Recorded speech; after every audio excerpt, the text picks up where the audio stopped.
So welcome, everyone. Welcome to this really exciting opportunity we have to not only think deeply about diversity, equity, inclusion, and accessibility in STEM and STEM education, but to talk with one another and think together about how we might collectively grow toward true equity in STEM.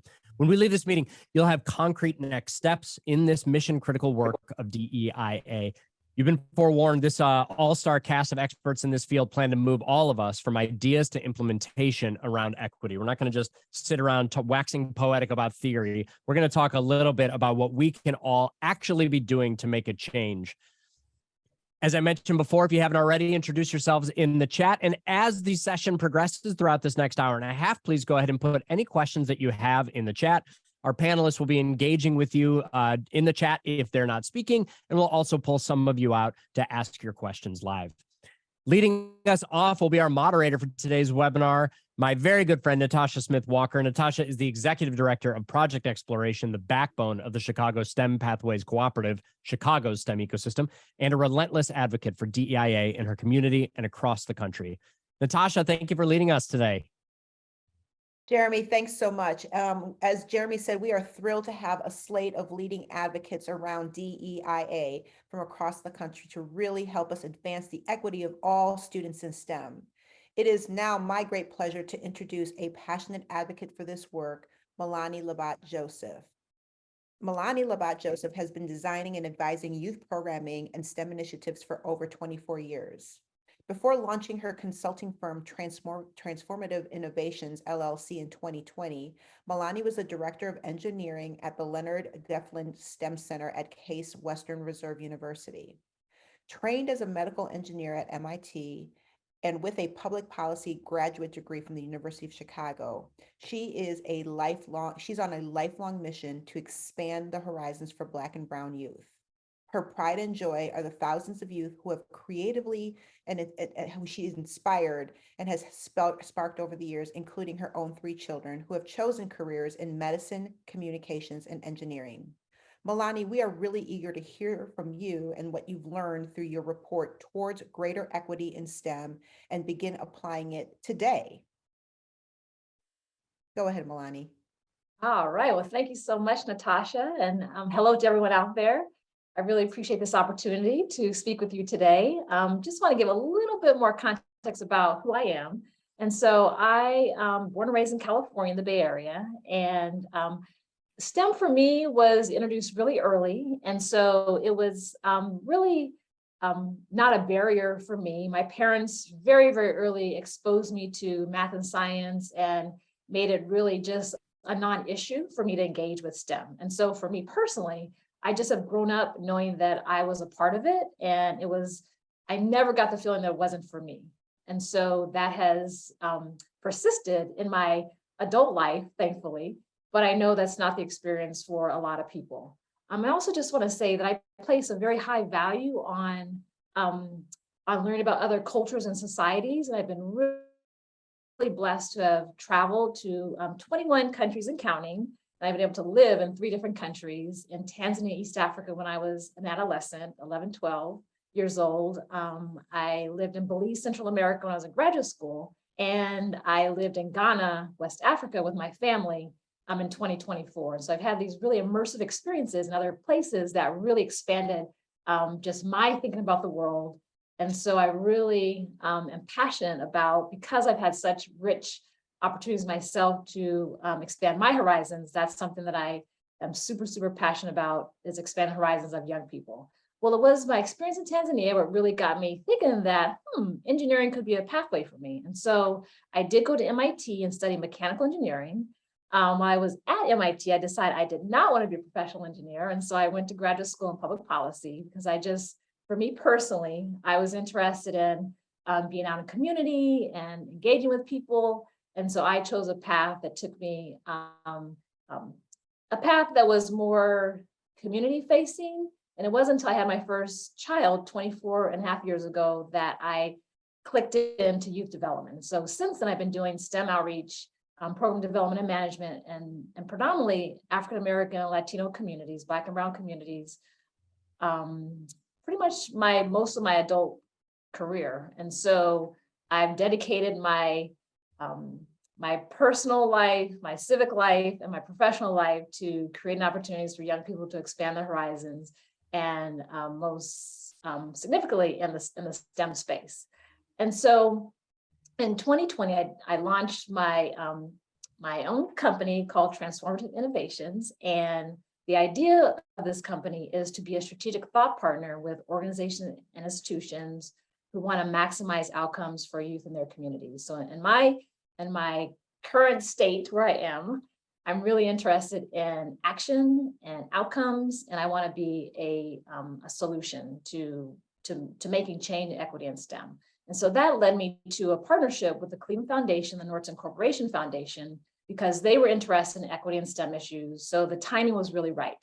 And so they commissioned me to do a landscape analysis of key STEM providers in the Northeast Ohio area, including Lorain County, to look at all the different key STEM providers in the area to see what they were doing and who they were servicing, all in the context of how do we get more Black and brown young people exposed to engage with and potentially pursuing STEM careers.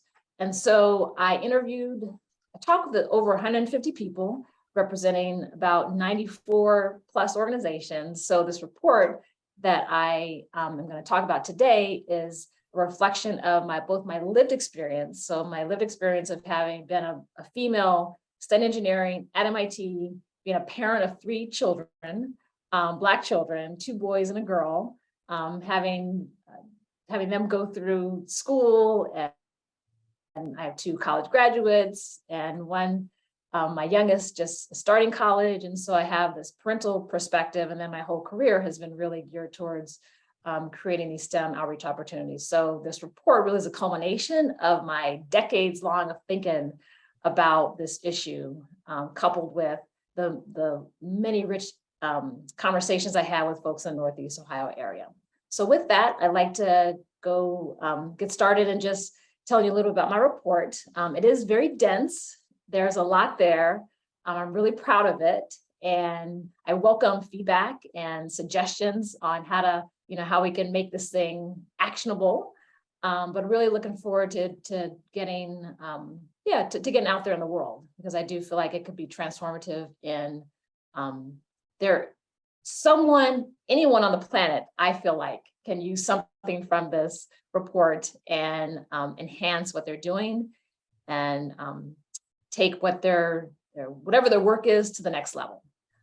All right, so let's get started. And I'll just say that also that with the things I'm highlighting today, they really are just a few of the things I highlight in my report. And so it's just really glossing just the highest level of points that I raised in the report.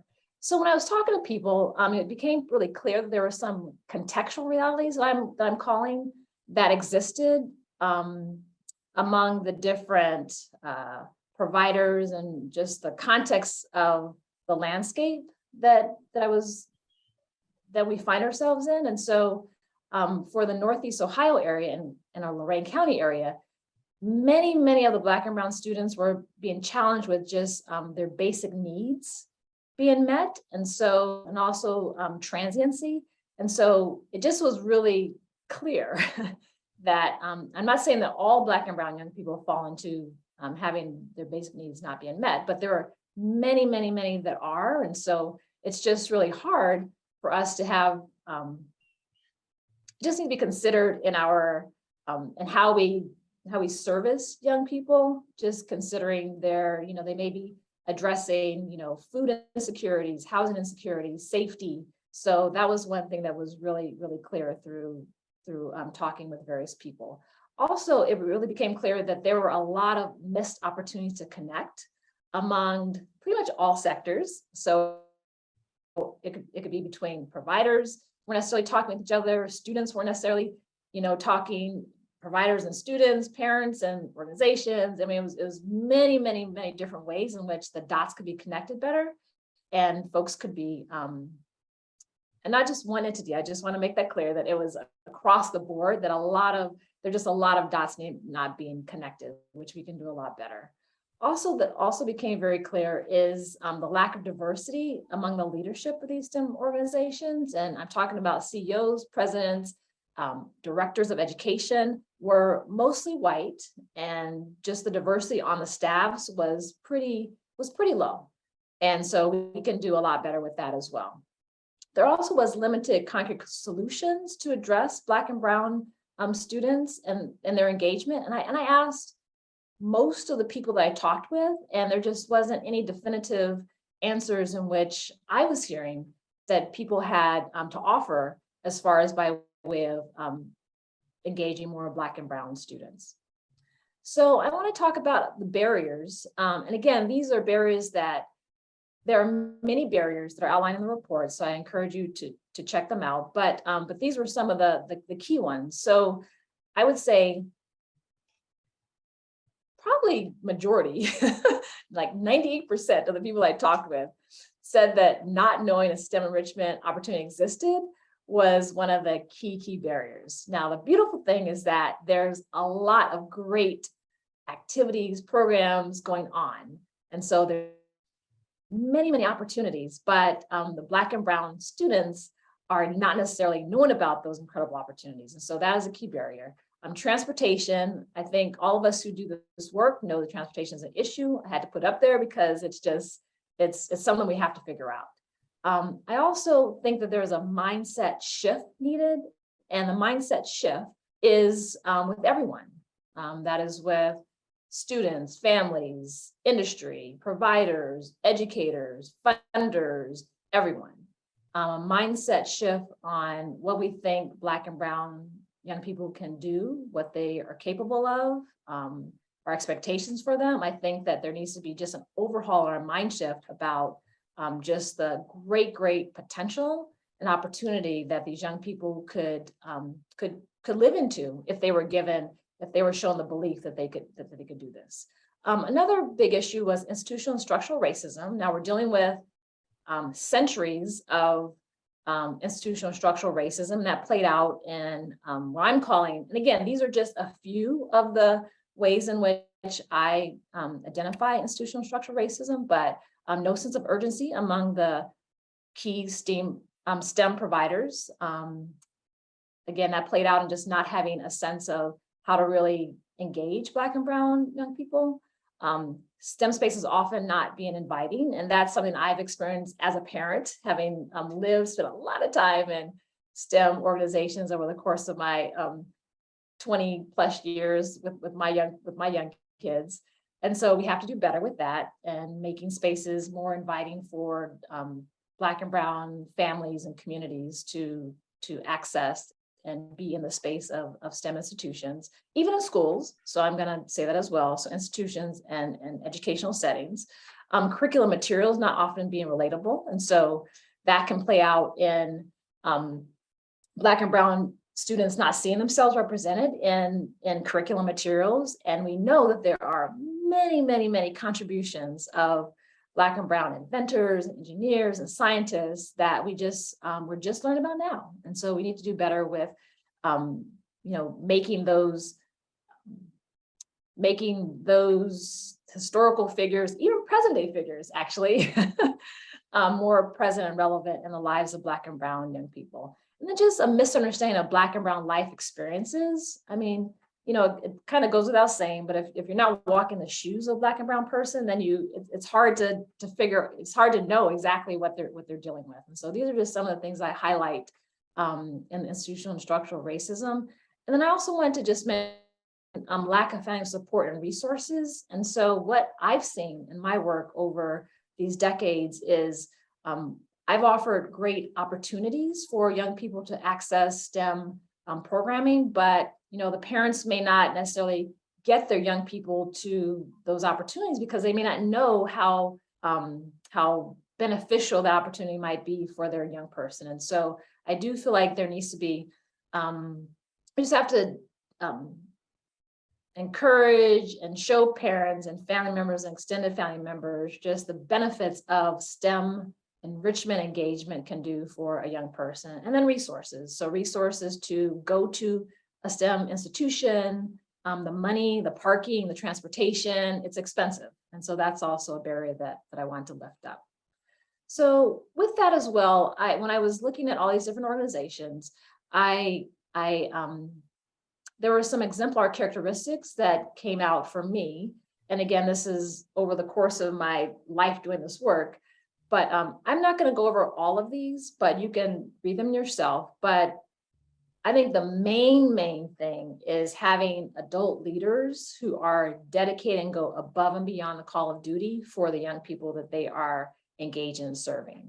I mean, that just came out over and over again. I do lift up several exemplar organizations in my report, but that does not, it's not all of the exemplar organizations in the Northeast Ohio area, but it is a few that I thought had many of these characteristics. And I will say that those organizations I lift up didn't have all of them. And so it just shows you how hard it is to have all of these for any effort to have all of these. But I know for sure that if there are adult leaders who are dedicated to the young people, go above and beyond, I believe and I know that if an organization has consistent outreach and engagement with a young person, I know that matters. I know that using the leaders' strategic leveraging of resources, I know that matters. I know having young people see people that look like themselves in the organization, that matters. Having explicit program outcomes also matters. And then also strong data collection. Now, the data collection, I think, was the biggest thing that most organizations did not have, just given the fact that, you know, it takes time, it takes money, it takes longevity, it takes a lot of effort. And so that's something that we have to figure out how to do better as well. So moving on, thank you. So I offer some recommendations for action. And again, in my report, I have lots and lots of recommendations, and these are just some of the key ones I want to highlight for this presentation.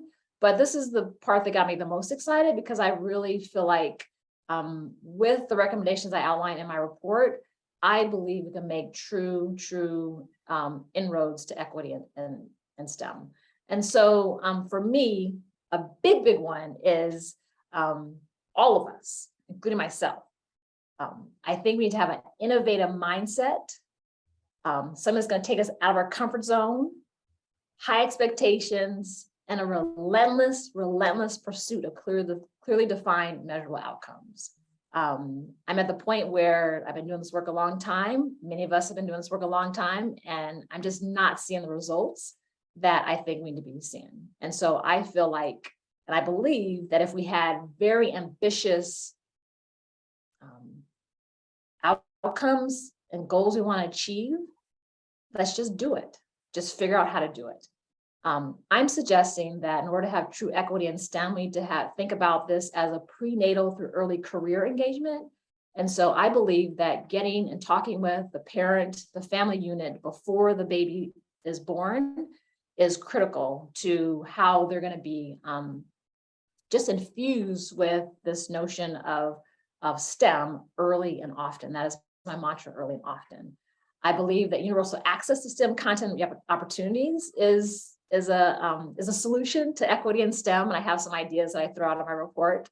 I am throwing out this notion of a creation of an infrastructure of champions, and that is wherever you are in your sphere to come together with like-minded people who are really serious and thoughtful and strategic about using their resources, their access to create real change and to do real action. And so I'm calling that an infrastructure of champions. Ensuring more professionals of color are employed in the STEM organizations. We have to do better with that. And I'm also suggesting developing various learning communities, and those learning communities may include communities of funders, of providers, of students, of parents, of industry. And so these will be communities where they're getting together, but all in the vein of being strategic and about action.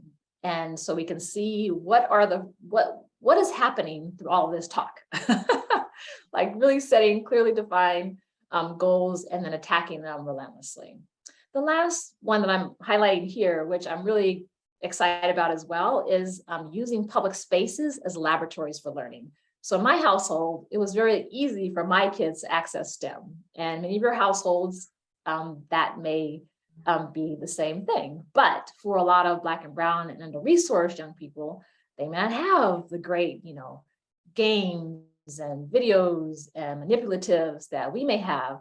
So I'm suggesting, why not make public spaces a place where anyone can access these wonderful, wonderful STEM things, and we can just, our imagination can go wild. And so that's something that I think, cities could do, communities could do, organizations could do, to just make STEM accessible to a much wider group of people. All right, so I'm feeling good about this, my timing here. All right, so I want to leave you with how can you operationalize equity in STEM? And so I know the folks on this webinar are, in a position where you can actually produce change. And so these are some things in which I'm challenging you, and hopefully we'll get to this in more detail back and forth in the panel and also in our small groups. But I'm throwing this out there, and I love to hear your ideas about this.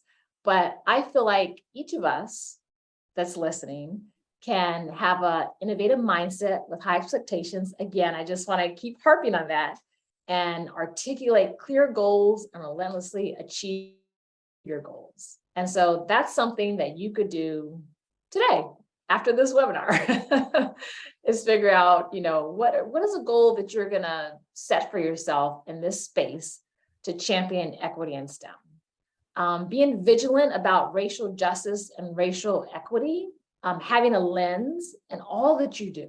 I mean, racism is so baked into our society that it really takes a lot of effort to combat that. And so I'm challenging all of us to, in all that we do, if we're really, really interested in equity in STEM, is to figure out how we are going to use a racial equity and racial justice lens in all that we do.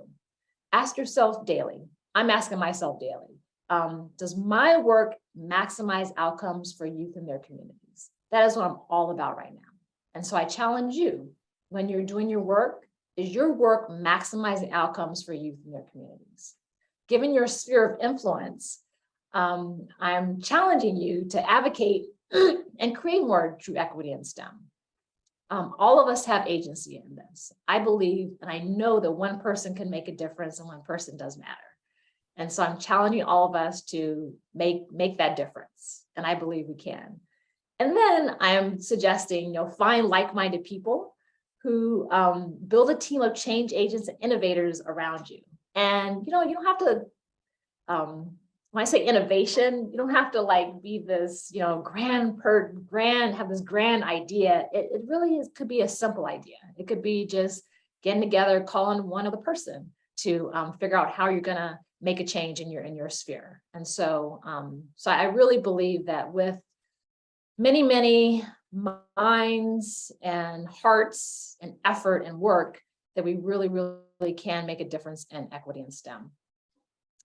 So with that, I'll finish up my remarks, and this is my contact information. They'll put in the chat as well, but look forward to engaging with you more in depth. Thank you. Thank you, Me'lani. Really impressive. I mean, I think that, contextualizing these realities, understanding those barriers, and acknowledging characteristics of what STEM means in organizations and who serves students is so important. I also think that the concrete recommendations that you provided in terms of how do we actually operationalize this really take an opportunity for all of us to say, first and foremost, what is our position? What is our lens? And then what does that mean in the grand scheme of work? I also think that systems, strategies, pathways, places, and spaces also matter. So I'm really pleased to take this conversation deeper and learn more. We are now joined by 4 other panelists who are actively engaged and doing this work that Me'lani has just challenged us to think about. How do we move our country towards greater equity in STEM is a big idea, but I think that there are a lot of pockets of where this work is doing some great leaps and bounds, but I also think that we still need to do more, to Me'lani's point. So I'm pleased to introduce our panelists. I'll start with Chrissy Chandler from KC STEM Alliance. She is a first LEGO League, she's first LEGO League program provider and D&I specialist for the KC STEM Alliance. She's an experienced career and technical education instructor with a history of developing sustainable programs to engage students in high quality STEM offerings during the school day and after school space. She strategizes with educational organizations to create and provide access to STEM programs that engage all students in rich and rigorous STEM programming to prepare them to meet our future workforce needs. We also have Amelia Talley from Texas University. She was born and raised in Texas, attended Texas A&M University, receiving a BA degree in 2001 while majoring in psychology. Dr. Amelia Talley also obtained both a master's in 2004, a doctoral in 2009, and degree in 2009 from the University of Missouri. Dr. Talley has been with Texas Tech University since 2013 and currently serves as the Associate Dean of Diversity, Equity, and Inclusion within the College of Arts and Sciences. She's also the Associate Professor in the Department of Psychological Sciences, whose research examines a range of topics pertaining to stigma, health, and identity. Amelia is also co-PI of Why Not Me STEM Diversity Drivers Framework that has collected and synthesized a wide range of narratives to further understand supportive and unsupportive mechanisms that affect the involvement in STEM of individuals from different underrepresented groups. I'm also pleased to say we have Jennifer Sanchez from Intel. She loves life, and I will underscore she loves life. She's a problem solver, strategic disruptor, storyteller, connector, and guru in corporate and social responsibility, policy, and communication. As an Arizona Community Affairs Manager for Intel's Global Public Affairs and Sustainability team, she leads neighbor relations as the company invests $20 million in building new factories in the state. She also leads Intel's Arizona's pre-K through 12 school to STEM pipeline strategy and partnerships. Jen developed the Equity in STEAM initiative in partnership with the YMCA Metropolitan Phoenix to address the Grand Canyon of women and people of color in STEAM. Jen formerly worked on the Global Communications Group supporting global diversity, inclusion, and impact and social impact.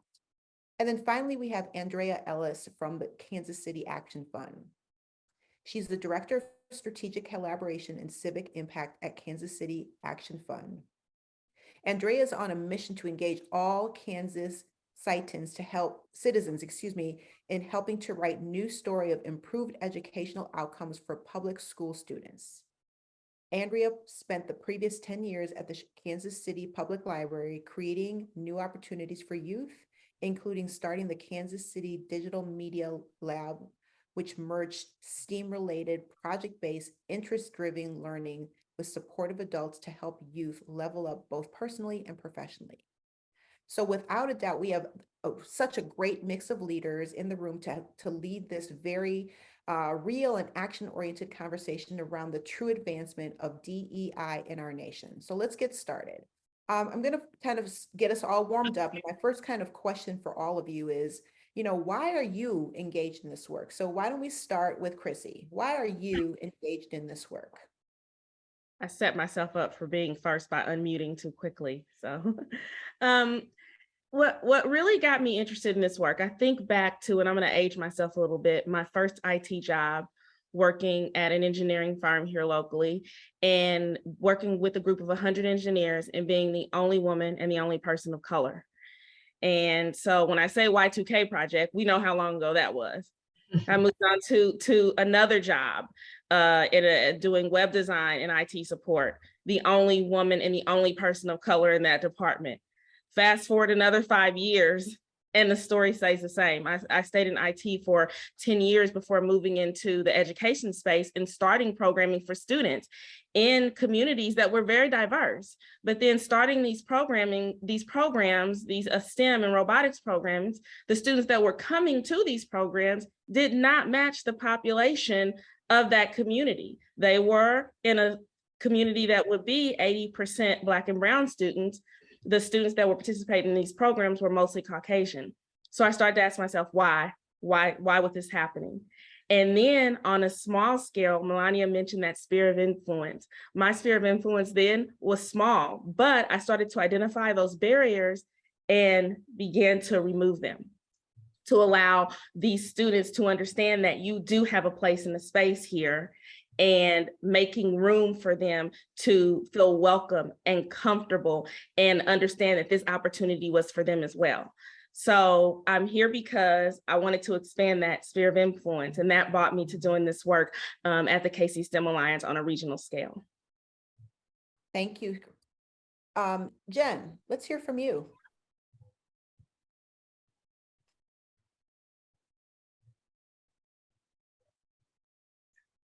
Unmute.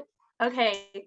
Thanks, y'all. Hello, welcome. Thanks for joining us. I'm so, it's such an honor to be around women who are fiercely leaning into this work.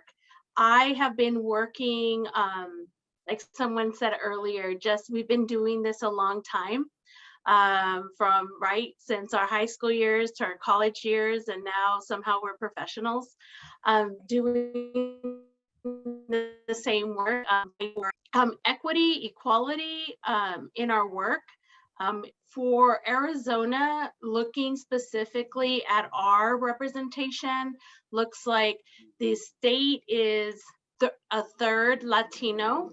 So that's a number that comes up a lot because our schools are now in some places up to 60–70% Latino.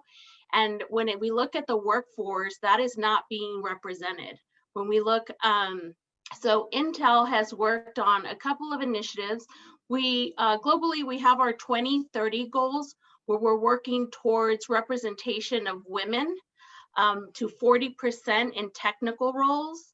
We're looking at accessibility of employees who self-identify. We're trying to get to 5% of our workforce. And then we're looking at increasing people of color in leadership. In Arizona, we have initiated the Equity in STEAM initiative, and that is to close the Grand Canyon of women and people of color in STEAM. So we have a local Arizona grant initiative for educators and nonprofits, for specifically grassroots nonprofits that are being innovative in this space, looking at culturally relevant STEAM activities, programming, summits. And so that's what we're encouraging our educators and nonprofits to be innovative. And then I put something in the link in case you know anybody in Arizona, because we just opened up the grant last week. We're going on our second cohort and slowly bringing in other community partners that we're really excited about. Why I love doing this work. I have a background as a journalist covering policy for many years, and then doing policy and national politics work, which led me to Intel.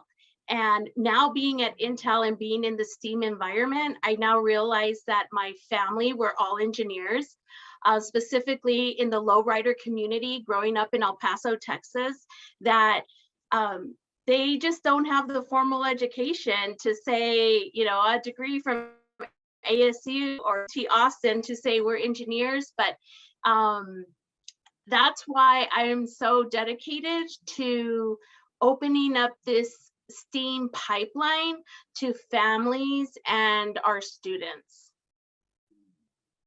Thanks so much, Jen. Andrea, tell us why you are engaged in this work. So first I'll say I am struggling because my background is in filmmaking and media education, and I'm looking at my screen going, this is washed out. I need better color and lighting. I don't know what's happening here. So just struggle with me here.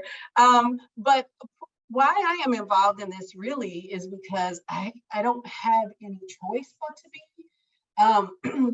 like I said, my background is in film production, media education, and creating STEM opportunities for young people really around that work. And then we ultimately moved into robotics and things like that. But what I found is that so many of the students that we were working with didn't have some of the fundamentals that they needed to have in order to be able to do this next level STEM thinking and STEM identity and so forth, right? So I'm sitting in Kansas City, Missouri, and we were recently, I work at an organization where our foundation is looking at the data, and we were just recently looking at our science proficiency data for students in Missouri. And at the state level, it's like 37% of our students are proficient. And then in our Kansas City metro area, where we have about 21, and these are looking at our public schools, of course, where we have about 21 public school systems in this area, they are at 18% for science. And then when you look at Black students, 10% for Kansas City, and for Latinx, 27%, which seems high, wait a minute, 17%. So being someone who has worked for years with youth, right, and being in youth development and understanding the depth of what they can bring to these conversations and to this work and to the world that we all live in, and then seeing what they're actually experiencing on a daily basis and what they're getting access to on a daily basis in their regular education system. And knowing that oftentimes in the out of school time space, which is where a lot of my work has happened, you get to have a really different experience with them around things like STEM, which, you know, I'm an advocate, it should be a part of the school day. I don't understand, I mean, like really infused in the school day. But so seeing all of those things, Natasha, has just lit a fire in a way that's like, we are at a crisis, right? Like, we're at a crisis, I think, in our country, but specifically looking at my city in Kansas City, that there's work that has to be done. And at the same time, we have a lot of organizations here in tech. We have a burgeoning tech industry. We have, you know, really great companies here doing work, but we don't have a workforce that will be able to take advantage of those jobs as they continue to grow. So I just feel like it has to happen now. And so just based on my experience and my position, it felt like, well, then you have to speak and be a part of it. Thank you for having me. Yes, thank you for that. And I think that that's probably going to be something that is consistent across all cities, whether it's large cities or even in our urban or suburban or rural areas, that workforce and being able to have a workforce that is prepared, I think is going to be a challenge. Okay, Amelia, why are you engaged in this work? Hi, everyone. I'm Amelia. So I was raised in a bicultural family by same-sex parents. And so I have a lot of practice throughout my life being treated differently than my stepsisters who are Latina. And so, you know, through that lens and through the world that I lived in, where both of my mother's families had disowned them, you know, there was really a lot of like me being first generation kind of feeling my way through the dark, so to speak. And so by the time, for example, by the time I applied to college, I missed all the scholarships because I didn't even know that there was a deadline for scholarship. So I was kind of late to the game constantly. I put myself through college. You know, I found out that grad school was a thing a little too late. And so a lot of my experiences I logged is like, why does it have to be this way? Why can't it be different? And so to me, I echo what Jen said about, you know, the importance of families and how families can reinforce and encourage, you know, that spark that we see. At Texas Tech University, we have a STEM core office that tries to coordinate a team of champions, hopefully. And one thing that we're doing for the first time this year, we usually have a family night, we have a science spectrum center in town. And so they'll invite people and do free admission for everyone in the community. And this year, for the first time, we're going to do a family night at STEM where everyone's invited. You know, we're going to involve the parents in the experiments that are happening. And so we're hoping that that's going to be helpful. So that's where I kind of draw a lot of my passion and steam, pun intended, for this type of work. Amelia, thank you for that. And I think that, you know, we oftentimes talk about diversity in a very isolated way of thinking about race and ethnicity. but I also think that we need to make sure that we're looking at diversity, equity, inclusion, and access across a lot of different underrepresented groups. So Amelia, thank you for bringing that to us. Amelia, Me'lani, I'm going to actually twist the question because we actually know why you're engaged in this work. Thank you for sharing your story. But what have you learned about yourself as you really dug deep into this work? That for me, Natasha? Yes.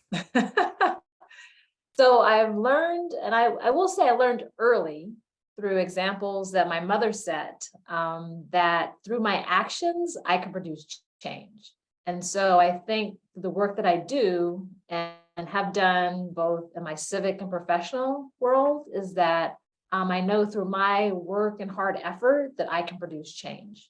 And so that's what I feel like I've learned through all of my work, is that through persistence and passion and my thoughts that I could produce action and change. Thank you for that. So my next question, I'm going to actually take a little bit of a question from the audience and a question that we had thought about, and it's really around characteristics of STEM programming, right? And so I want us to kind of think from your particular place. So, you know, we've got corporate partners, we've got higher ed, we've got after school providers. I would like for you to think about what are the priorities or what are the examples that you need to see in STEM education for, you know, for us to really help move this needle, whether it's in school or out of school. I'm going to start with you, Andrea. Again, the question is, from your vantage, what do you think are the characteristics, the attributes, and like the priorities that we need to start to infuse to support STEM education, equitable STEM education, both in or out of school? Okay, and I tried to put a little bit of it in the chat. We recently did a conversation in Kansas City around this similar issue, right? And got a lot of the results that were also in Me'lani's report, which was really great. It reinforced kind of what we learned. And what I will say that I felt like one of the biggest things that came out of it that aligned with my personal experience as an informal educator was this idea of having high expectations for the students that we work with, right? That the expectation for Black and Brown students is just as high as it is for anyone else, right? And other marginalized communities. So I think that, and building those relationships, because the teachers have so much power, right? The adults, it's not even just the teachers, it's the adults in youth's life, in students' lives have so much power. One word, one phrase of encouragement can change the trajectory of their lives. But you have to have an expectation that they can exceed as well, right? It can't be pity, it can't be deficit focused. It has to be like, I see something in you and I'm going to speak to it and I'm going to help support it and connect you to where you need to be to thrive. Thank you, thank you. Jen, from the corporate perspective, what do you think and what are your sort of thoughts around priorities and characteristics around quality STEM education, especially thinking about the diversity, equity, inclusion, and access vantage?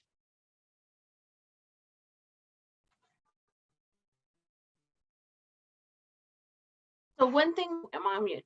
One of the things that we did, and I'm looking specifically for some notes here, is, again, this is more of a local lens. So for Arizona and what we're working for as far as identifying those barriers. So this has been a great conversation because I was looking at the barriers in the report and what we're looking at, and they're very similar.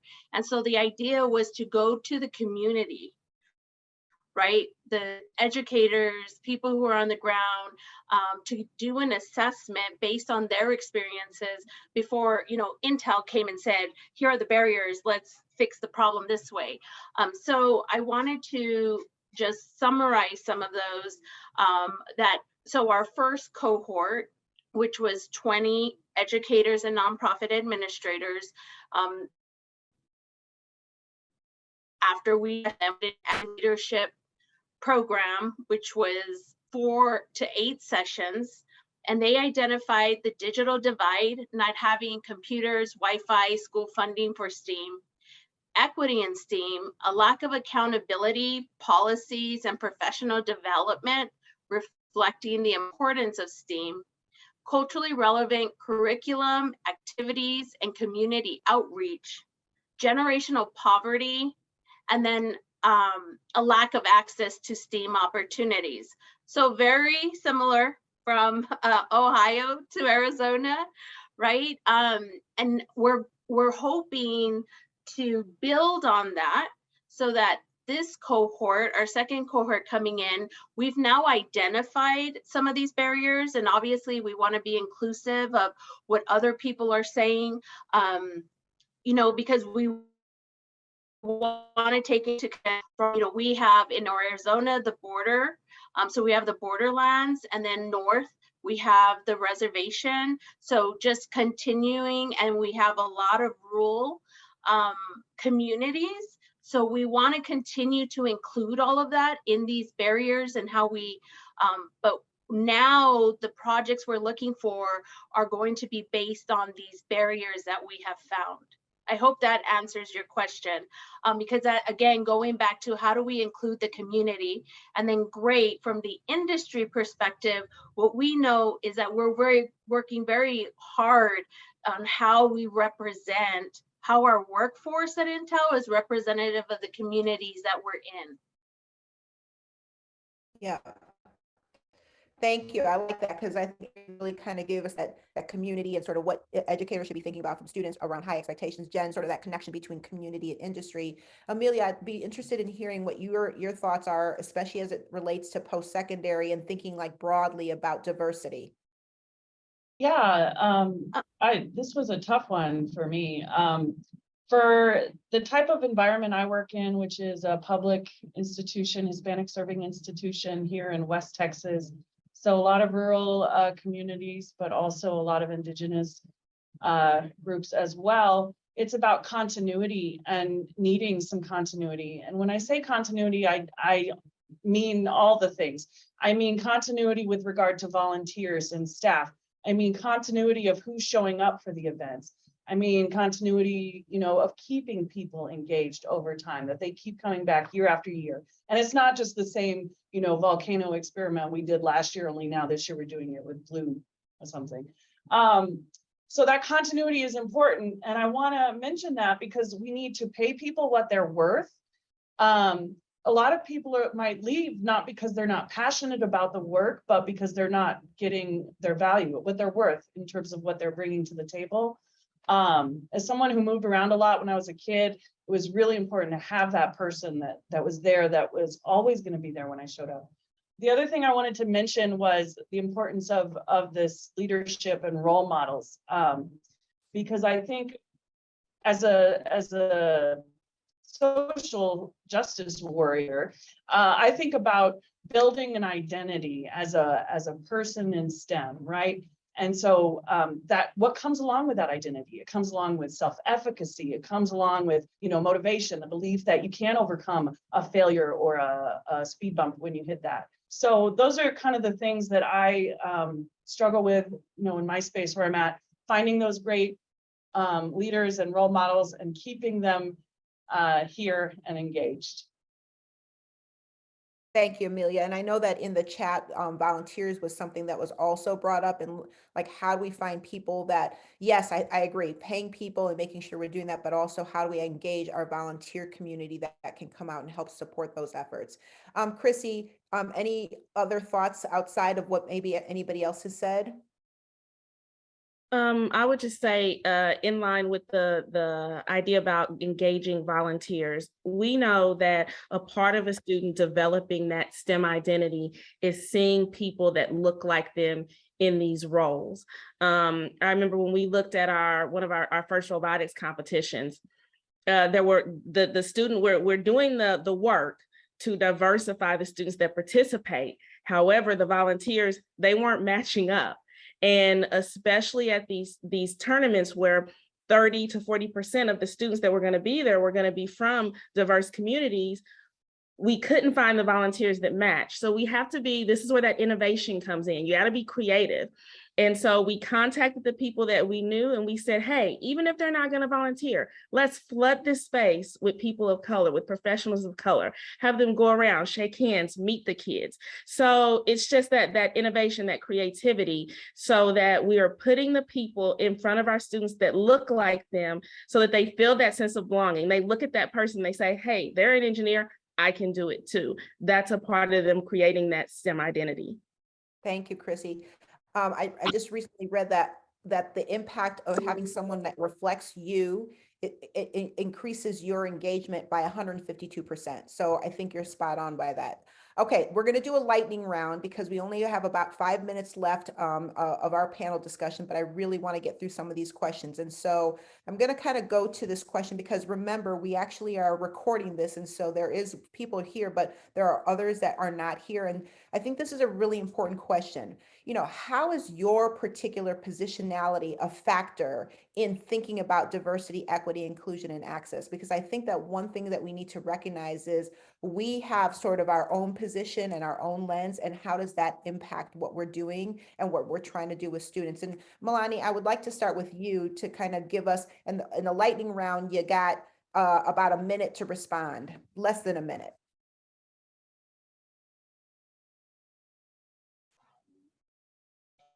So where I stand right now, I'm in a position of, in my life, my career is being action oriented.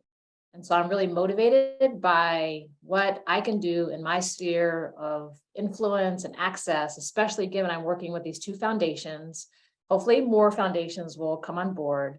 I'm really helping them craft out really their STEM investment strategies. And so where I stand right now, I'm really hoping to have a much broader impact on and reaching, really, I want to reach every single Black and brown young person. I want to have that kind of influence. And I will say, I didn't get a chance to say this when I was reporting on my report, is that even though I did this work in Northeast Ohio, it is relevant on a national, international level.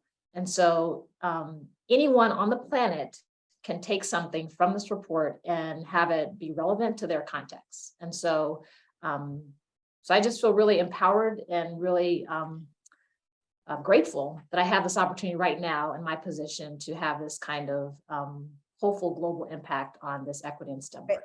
All right, thank you. All right, Amelia, a minute, less than a minute. Oh man, I was going to change my answer. So I would say, you know, from my lens, the important thing that I would convey is that there's not one way to do something. So one of the other panelists mentioned innovation. And so I think we just got to get outside of our mindsets, because to me, what is really reinforcing is when, you know, people's minds open up to what they thought was possible for them and their families and their communities. And so that's how I would approach it. All right, Andrea, you're next. In my position, I work for an education advocacy organization, and my primary role is to access and amplify the voices of the proximate. That's what we call teachers, students, parents. And so, and because we're based in that data, my position is that I'm going to be putting a lot of this data in front of those that are proximate to the issue, and then helping them figure out how to amplify the voice to get what we need in our education system. Thank you. Chrissy. So in our role at the KC STEM Alliance, we facilitate what have been identified as 2 best practice STEM programs. That's FIRST and Project Lead the Way. So when we did our report, one of the things that was brought up was identifying the gatekeepers. We are gatekeepers. So as gatekeepers, our job at the KC STEM Alliance, my job is to open up, grab the key, unlock the doors to opportunities for students, and remove those barriers. So that's where I'm at right now, unlocking doors, removing barriers to give students access to opportunities. Thank you. Okay, one last question. This is 30 seconds. Where are you seeing equity in STEM being done well? Amelia. Everyone on this virtual space is what I would say. I'm just in awe of the other panelists. I definitely am feeling the imposter syndrome take over. So where I see the great things happening are with the connections that are being built, so that, you know, something doesn't fizzle out, that we can keep it going and build it and make it even better. Thank you, Amelia. Jen. And I would really quickly, culture, how important culture is. So as part of the School to STEAM pipeline strategy work with our local school district, Chandler Unified School District has been an amazing partner. And so when we looked at building this equity and STEAM grant together, we nailed down that where we wanted to focus on was on the culture of the district and how that pertains to recruiting and retaining teachers of color, specifically in the STEAM field. And so that's something that I would say has been different as far as instead of investing right in that hardware, wanting to create these role models in the classroom for these students. Thank you, Jen. Chrissy, where are you seeing STEM being done well? 30 seconds. I have to mimic what Amelia said right here on this panel with these awesome panelists. Andrea and her organization, they're doing a great job in digging into the data. Those organizations that are getting down to the root of the problem and being solution oriented. We have another organization, We Code KC right here. She is going to the students and providing them opportunities. So just that organization, those organizations who are saying, hey, we're ready to do this messy work, let's get to it. Awesome, thank you. Andrea, and then we will be done. Okay, I think I have to shout out WeCode KC here in Kansas City. I think a STEAM Village is doing some good work here as well.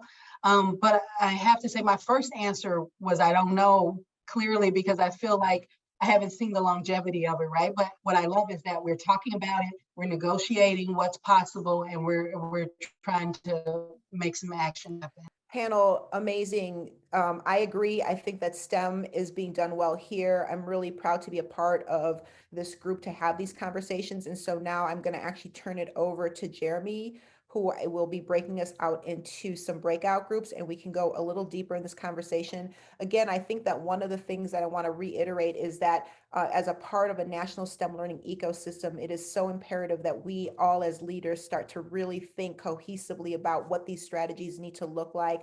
How are we impacting systems, infrastructures? How are we making sure that strategies and pathways are in line and embed these practices, and that we recognize what our role is and how do we actually influence in our role in our spheres of influence. And I think that Janelle also mentioned, really being mindful of the power dynamics that we're all battling, right? Because I think universities or public systems or school systems or parents or communities, they're all a variety of different power dynamics that we need to really be mindful of. So I will pause here, and Jeremy, I believe you are taking it away.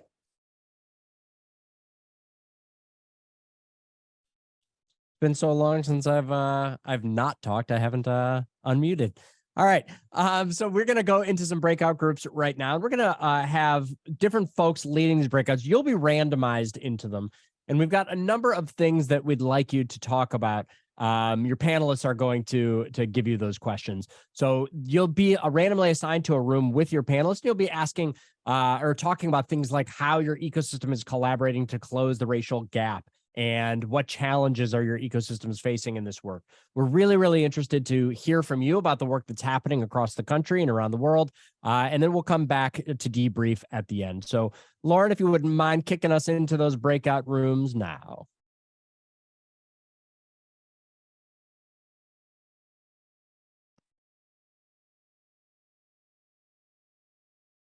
If you have any issue getting into your breakout, just hang tight here and Lorain will give you a hand as soon as everybody else transitions.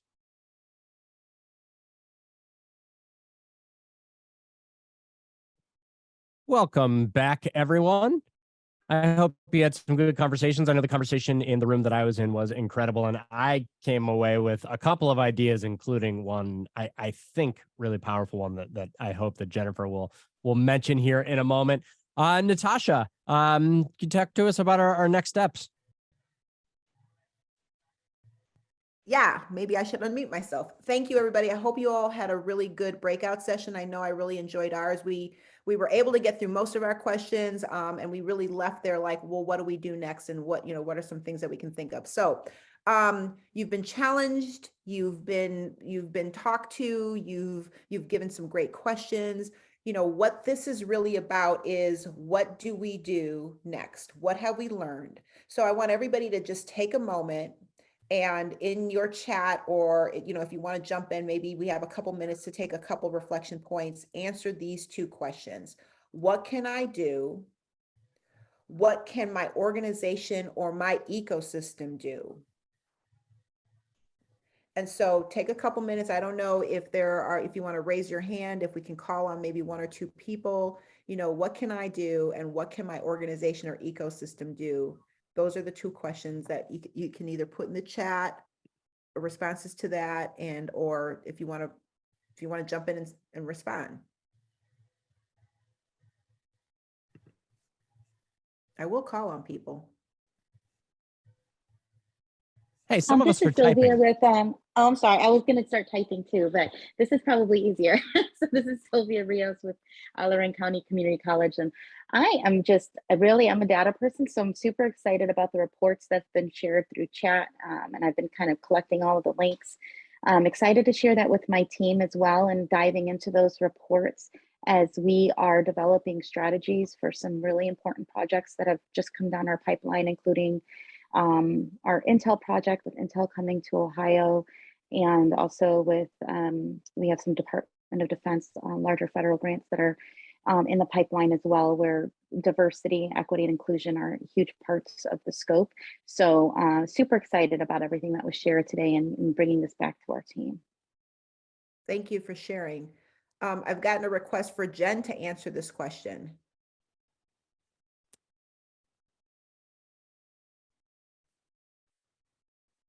Take yourself off mute, Jen. Yes. Can you remind me of the question? Yes, what can you do and what can your organization and or ecosystem do based on what you've learned today?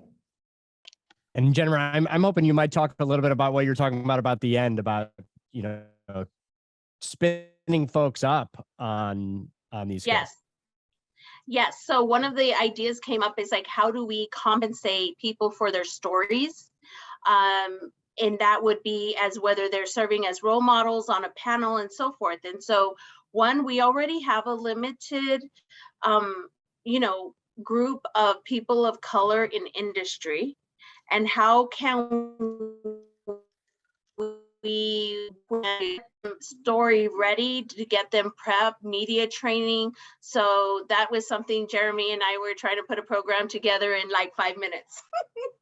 So maybe you serve as a mentor, but yet you're with a cohort of other mentors, and you're learning how to share your story, panel discussions, because I will say I work with a lot of engineers and scientists. And so, there's those that pop out, right? But I just, if I had time, if I had the bandwidth to coach them on, this is how you would be on a panel, this is how we would get more, I would have a more diverse group of stories to pick from. Love it. Thank you. Anyone else? Amelia, was there any?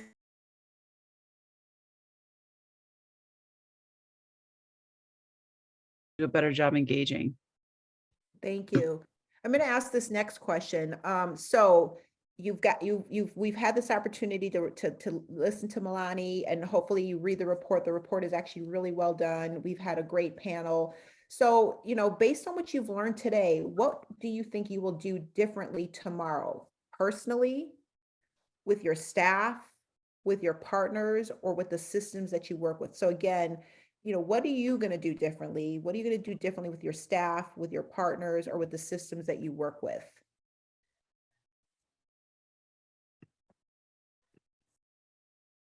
Well, I'm going to do a shameless plug. There is something called STEM Push Network.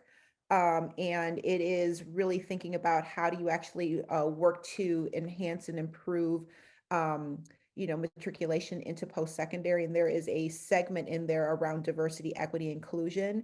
And so I would recommend that everybody Google STEM Push, the Brandon podcast, and take an opportunity to think about how you may use that as a resource to improve diversity, equity, and inclusion with your staff, with your educators, et cetera. So I'm going to just put that out there. So what am I doing differently? I'm going to share with partners a great resource.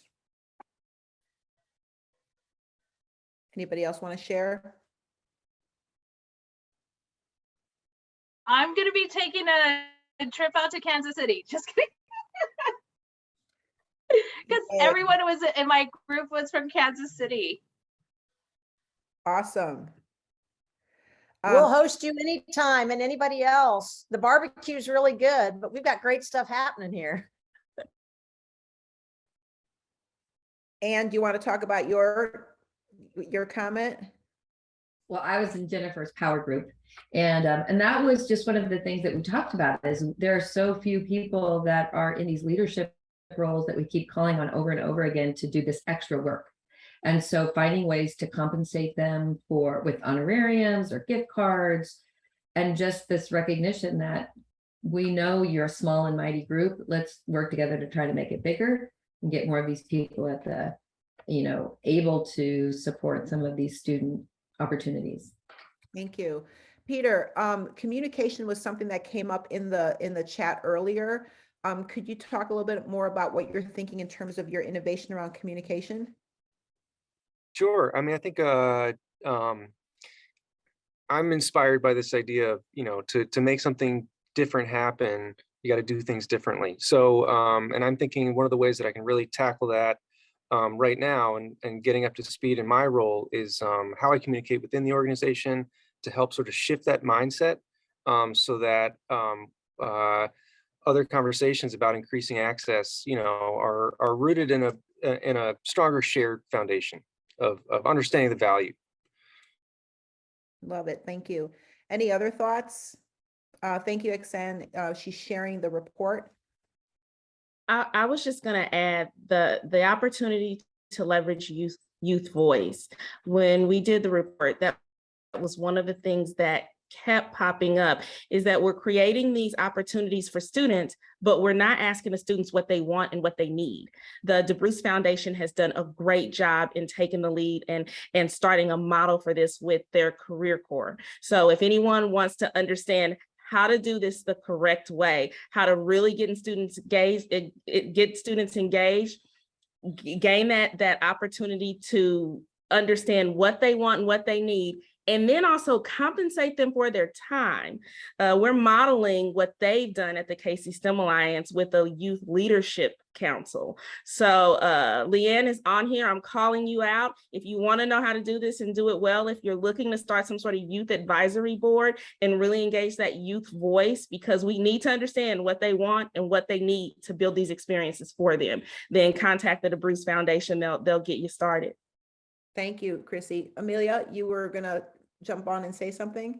Well, actually, I was gonna give a shout out to Chrissy what was said, which was data, right? Like the idea of changing the mindset of an organization. How does that happen? Well, certainly through the voices of youth, right? Through the voices of the communities we serve, but also like numbers for some community partners and some organizations, the data don't lie. And it's hard to shy away from the data when the numbers are right there in front of you. So I just wanted to reiterate that point. Love it. All right. Any closing thought about what you may do differently? We've got a minute if anybody wants to jump in and say one last thing. All right. Well, I am going to go ahead and say thank you, everyone. Me'lani, thank you so much for being here and being our keynote. Chrissy, Andrea, Amelia, Jen, your panel discussion was really powerful. This was an amazing meeting. And I just want to say this is the beginning of a very long journey that we are taking. We envision this as a catalyst for ecosystems to strategically embed authentic DEI efforts that aim to build equity in all STEM programming. I think that Me'lani's notion around prenatal through early career is so important. How do we make sure that we really start to think systematically from early childhood all the way through early career and making sure people stay in those careers?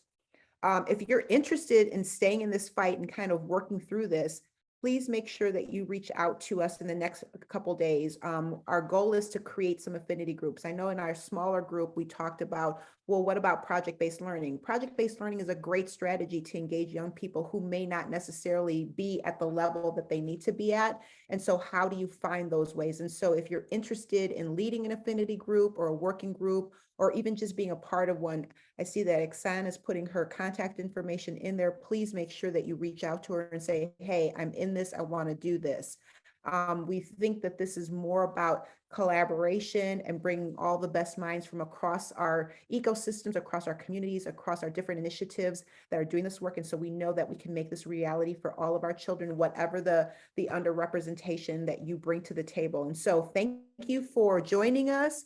Stay tuned to hear from more of us on opportunities. Get ready to roll those sleeves up. Get ready to step up. We really need people to step up and lead affinity groups and carry this torch, because this is not a one and done. This is also not the charge of one group or one entity. This is all of us. And so if we unite our voices and work together to establish real diversity, equity, and inclusion, and accessibility for all children, we can do this as a community. So thank you. It's been a great pleasure hosting everybody, and let's make this happen. Well, thank you so much, Natasha. Tomorrow at 2:30 Eastern Time, we'll be exploring means of supporting students living in rural areas of our country in STEM education. We'll be joined by research scientist Dr. Sue Allen. If you've struggled with figuring out ways to reach students living in remote areas of your ecosystem, don't miss Dr. Allen's lunchtime talk session on brokering for impact in rural STEM. Thank you again to Natasha, Me'lani, Chrissy, Andrea, Amelia, and Jennifer for all of your insights, and we'll see you all next time.